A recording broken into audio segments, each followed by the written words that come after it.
말씀 보기 전에 몇 가지 광고하겠습니다. 오늘 김현배 목사님이 찬양 인도했는데 보기만 해도 듬직하죠.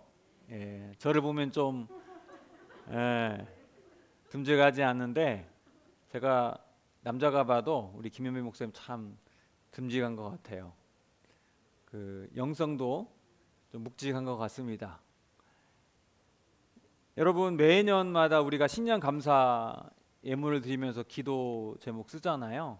근데 이게 해마다 하는 습관적인 게 아니라 여러분 한 해를 돌아보고 또 내년에 또 하나님께서 또 응답하실 기도의 제목들, 가정과 또 자녀들 생각하면서 당일날 쓰지 마시고 어떻게 해요?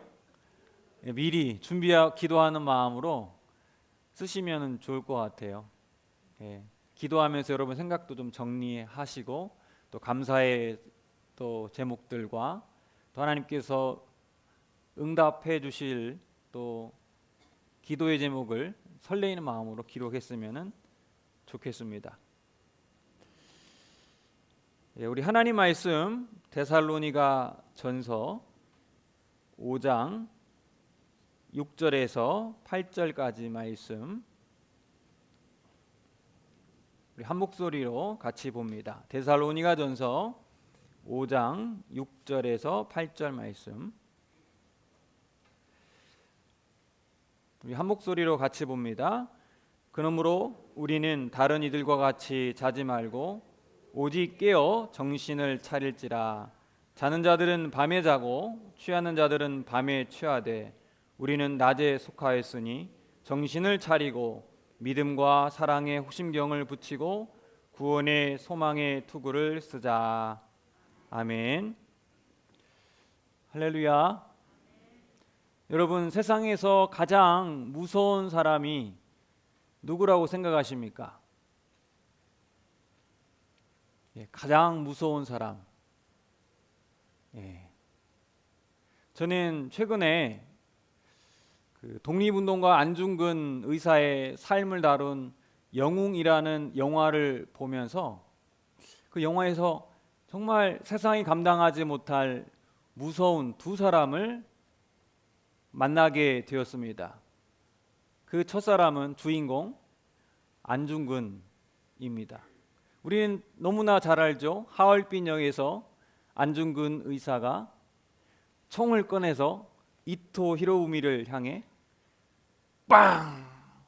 빵! 빵! 여러분이 맞은 것처럼 놀라시네요.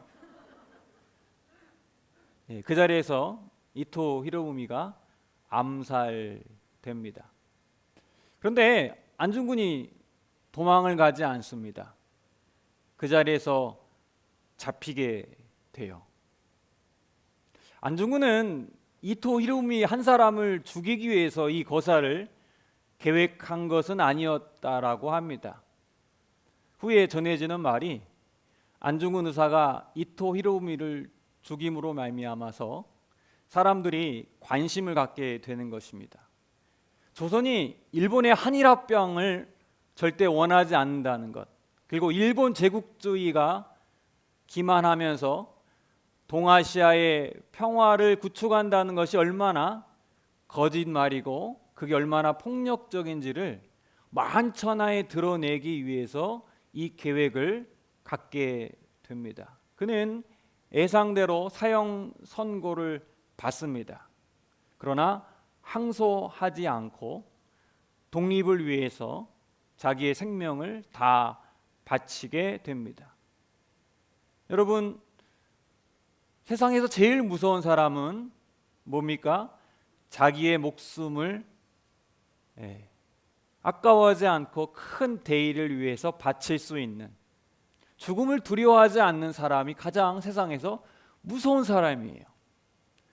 두 번째, 제가 만난 이 영화에서 만난 가장 무서운 사람은 그 안중근의 어머니 조 마리아 여사였습니다. 그녀는 아들이 사형 선고를 받았다는 소식을 듣습니다. 주위 사람들이 그래도 혹시 모르니까 항소를 해서 사형은 면회하지 않겠느냐라고 막 권유를 합니다.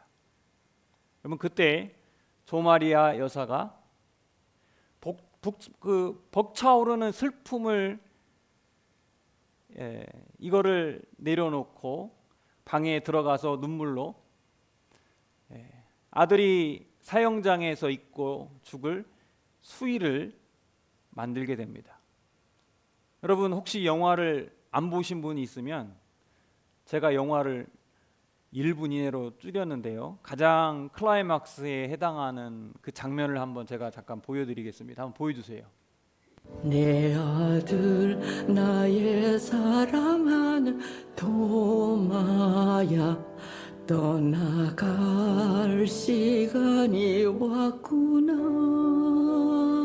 공판 몇 번 하지도 않고 바로 사형 선고를 내리는 법이 세상에 어디 있단 말입니까? 당소해야 합니다. 없지만 큰 용기 내다오. 한 번만, 단 한 번만이라도 너를 안아봤으면,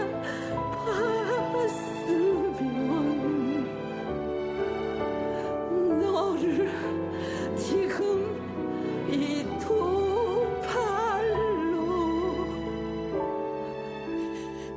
안고 싶구나. 안중근의 어머니 조마리아 여사가 마지막 수위를 보내면서 편지를 쓰는 내용이 대략 이렇습니다.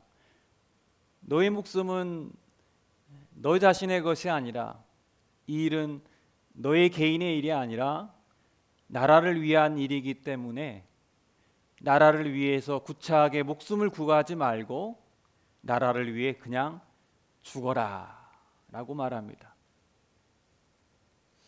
여러분, 피와 살을 가진 인간이 자기의 아들을 죽음에 내어놓는 이 어머니의 그 마음,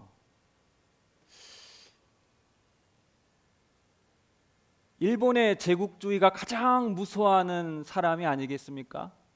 자기 아들을 조국을 위해 기꺼이 내어놓은 어머니가 있다는 것. 제가 마지막 데살로니가 5장 설교를 준비하면서 떠오르는 사람이 바로 이 안중근과 그의 어머니 조마리아 여사였습니다. 왜냐하면 그들의 삶 속에서 데살로니가 전서의 이 수신자인 이 초대교회 교인들과 그리고 안중근과 조마리아 여사의 삶의 한 가지 공통점을 발견했기 때문입니다. 그래서 오늘 설교의 제목인데요, 바로 그들은 하나님의 대의에 기대어 살아갔던 사람이었기 때문입니다.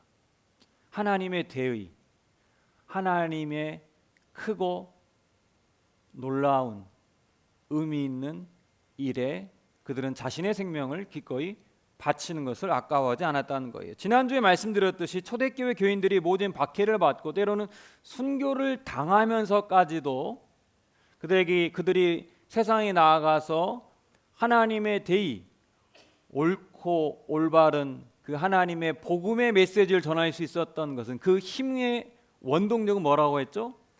예수님이 다시 오시리라. 그 종말 신앙 때문에 그들이 죽음을 아까워하지 않고 담대하게 복음을 전했다라고 말씀을 드렸습니다. 여러분, 죽기를 각오하는 사람은 두려울 게 없습니다. 믿음장으로 알려진 히브리서 11장 36절 이하를 보면 한번 보실까요?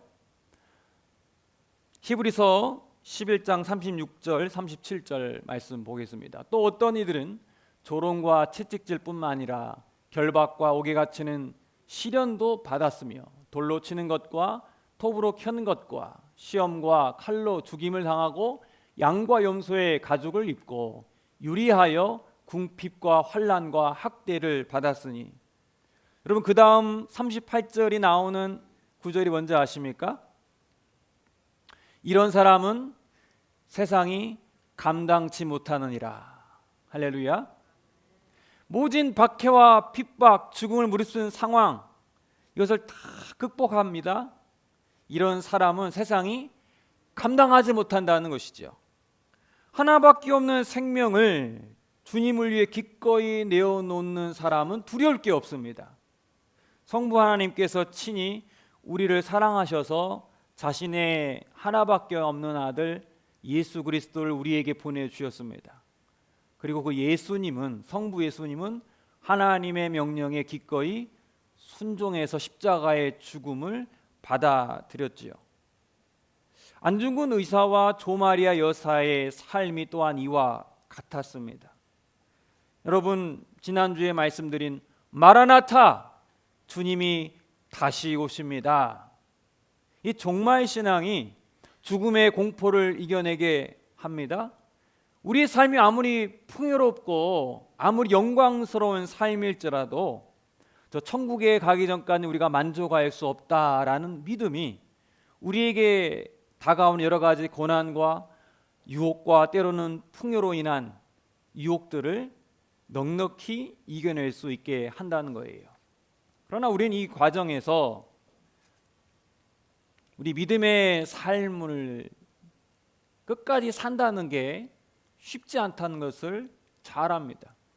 1909년 10월 26일 날 이토 히로부미가 안중근 의사의 총에 맞아 죽었지만 정확히 10달 후에 1910년 8월에 조선과 일본, 한일 합방이 되고 맙니다.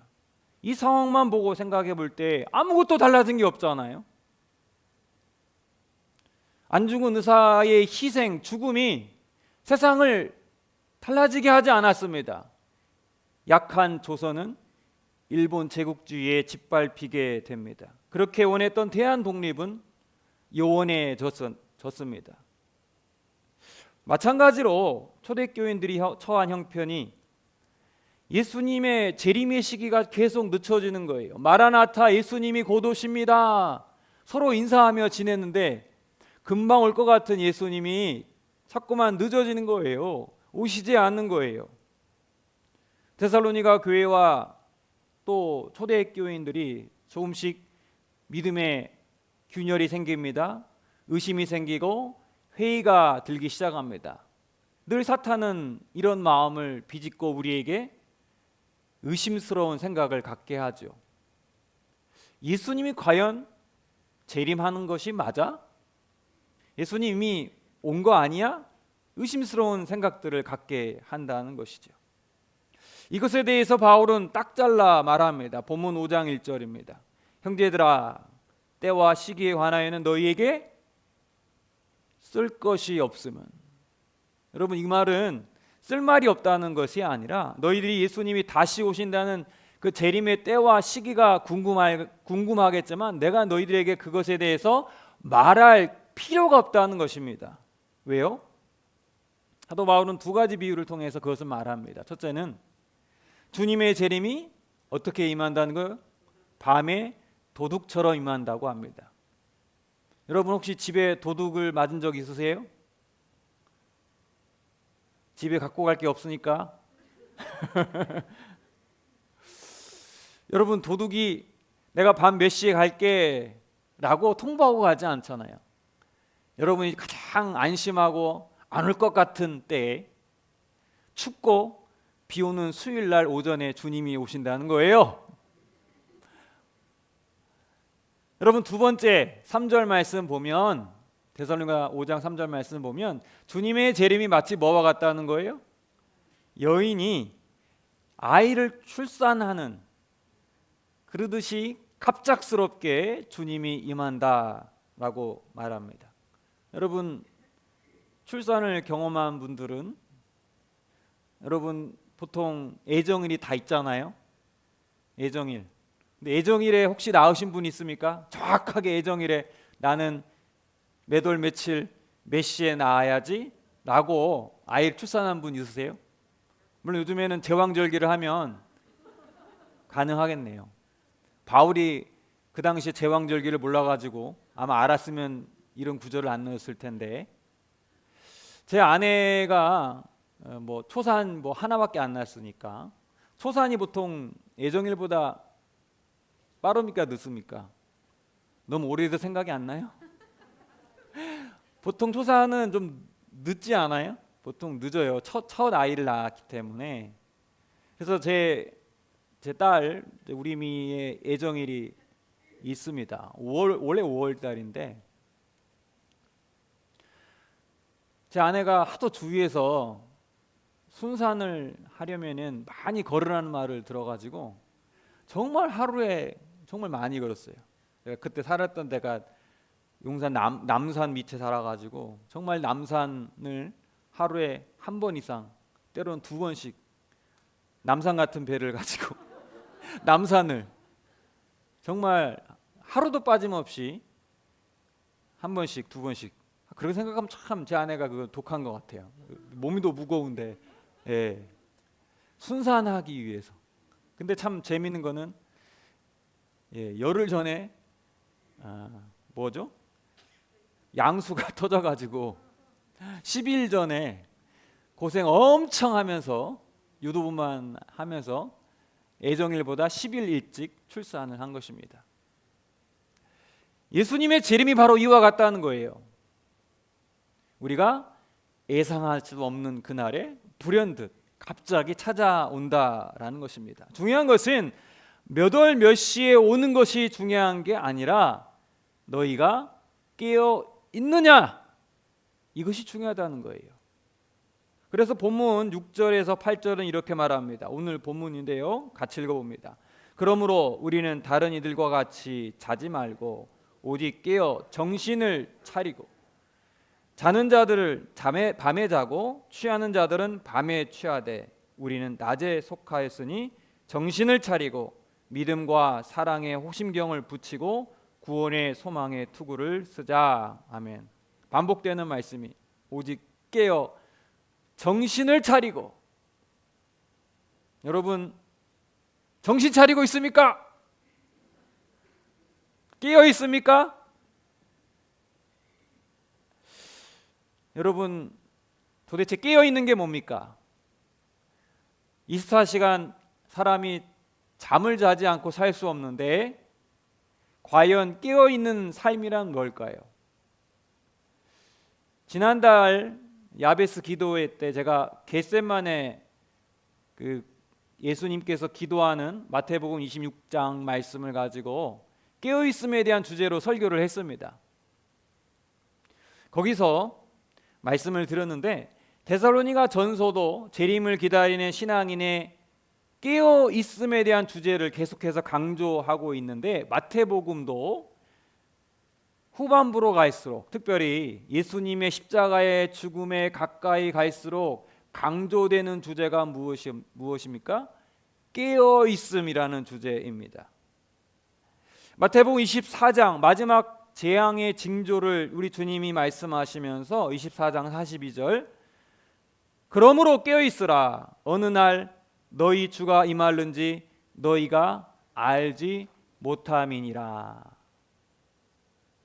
또 이어지는 25장에 여러분이 잘 아는 슬기로운 처녀, 어리석은 처녀, 또 두 번째 비유가 뭐가 나와요? 달란트 비유, 그리고 양과 염소의 비유가 나오는데 이것이 깨어있음이라는 주제로 같이 묶일 수가 있는 거예요. 슬기로운 5 처녀는 깨어 있었기 때문에 깨어 있는 것 같아요. 기름을 준비했고, 미련한 이 여종들은, 처녀들은 깨어 있지 못해서 기름병을 준비하지 못했습니다. 그래서 신랑이 찾아올 때에 슬기로운 처녀는 아멘, 제가 주님을 기다렸습니다 라고 맞이할 수 있는 거예요. 또 이어지는 비유, 달란트 비유도 주인이 내가 언제 돌아오리라는 말을 하지 않고 종들을 불러가지고 5달란트, 2달란트, 1달란트를 맡깁니다. 이것을 가지고 뭘 하라고 말씀하지도 않았어요. 그런데 5달란트와 2달란트 받은 종은 깨어 있었기 때문에 주인이 무엇을 원하는지 알았고 그것을 가지고 비즈니스를 해서 2배의 이윤을 남겼습니다. 그러나 1달란트 받은 종은 깨어 있지 못했기 때문에 이것을 가지고 내가 무엇을 해야 하는지 알지 못하고 그냥 땅에 묻어놨다가 그대로 갖다 주어서 주인에게 호된 꾸지람을 받습니다. 끼어있는 충실한 종과 끼어있지 못한 게으른 종에 대한 이야기입니다. 양과 염소의 비유도 사실 이것도 끼어있음에 대한 주제이지요. 마지막 심판의 때에 임금이 오른쪽에는 양의 자리, 왼쪽은 염소의 자리를 나누게 됩니다. 여러분 오른쪽에 설까요? 왼쪽에 설겠습니까? 네. 마지막 심판의 자리에 오른쪽에 있는 의인을 향하여서 우리 주님께서 말씀하십니다. 착하고 선량한 종들아, 너희는 내가 배고플 때 먹을 것을 주고, 내가 목마를 때 마실 생수를 주고, 내가 나그네 되었을 때 너희는 영접하였구나. 그러자 오른편에 선 양에 선 그 의인들이 말합니다. 주님, 제가 저희들이 언제 그랬습니까? 언제 주님이 배고플 때 먹을 것을 주고 목마를 때 마실 것을 주고 언제 우리가 주님을 영접했습니까? 그렇게 말하자 임금이 뭐라고 대답합니까? 지극히 작은 종에게 한 것이 곧 나에게 한 것이니라. 이제 염소의 자리를 향하여서 말합니다. 우리 주님께서 호되게 꾸짖으며 저주를 선포하죠. 그러니까 황당하다는 듯이 왼쪽 편에 선 염소의 자리에 선 사람들이 말을 합니다. 주님, 우리가 언제 주님이 배고플 때 먹을 것을 주지 않았습니까? 주님, 언제 주님이 목마를 때 마실 것을 주지 않았습니까? 언제 주님이 나그네 되었을 때 우리가 영접하지 않았습니까? 당연히 주님이라면 우리는 주님을 위해 먹을 것도 드리고 이것저것도 했을 텐데 아무리 생각해도 주님을 만난 적이 없는데요. 그러자 주님이 뭐라고 합니까? 지극히 작은 자에게 하지 않은 것이 곧 나에게 하지 않은 것이니라. 여러분, 깨어있는 사람과 깨어있지 않는 사람의 차이를 발견하십니까? 깨어있는 사람은 우리 가운데 있는 연약한 자들 가운데에 주님을 볼 수 있다는 거예요. 할렐루야. 사랑하는 여러분, 깨어있다는 것은 잠을 자지 않고 골방에서 기도하는 것, 영적인 생활을 하는 것이 깨어있는 게 아닙니다. 예수님의 재림을 기다리면서 만사 제쳐놓고 생계 제쳐놓고 기도만 하는 것, 이것이 깨어있는 게 아닙니다. 여러분 기억하세요. 깨어있는 것이란 지금 내 상황에서 무엇을 해야 할지를 알고 하나님이 기뻐하는 일을 깨닫고 그것을 실천하는 사람이 바로 깨어있는 사람이에요.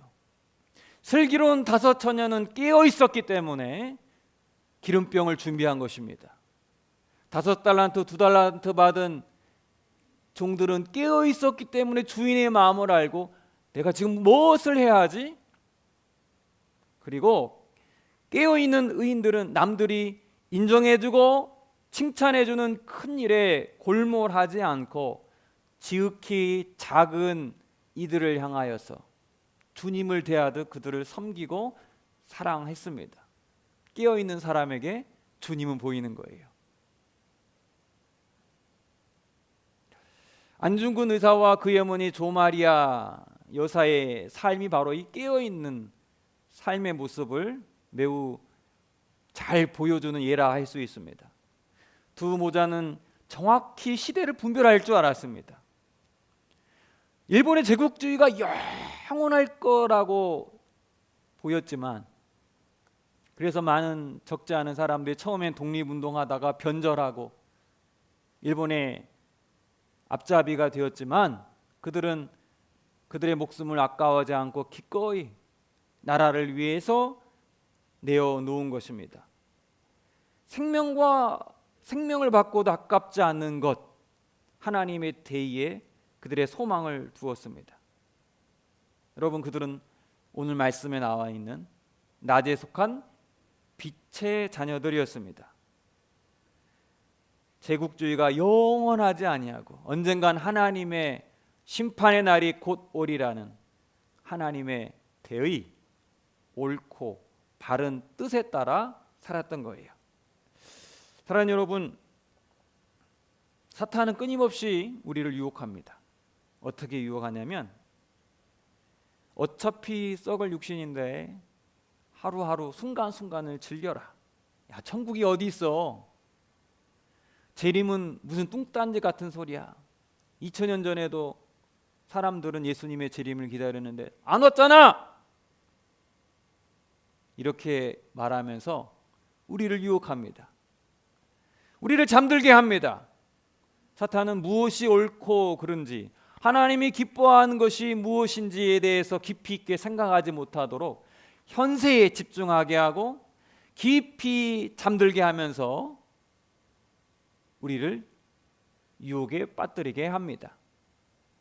사랑하는 여러분, 속지 마십시오. 우리는 얼마 지나지 않아서 주님을 만나게 될 것입니다. 반드시 우리는 주님 앞에 서서 선악간의 심판을 받을 것입니다. 여러분 깨어 있으십니까? 오늘 여러분을 향하여 하나님이 무엇을 하고 싶으신가? 어떤 것을 원하시는가?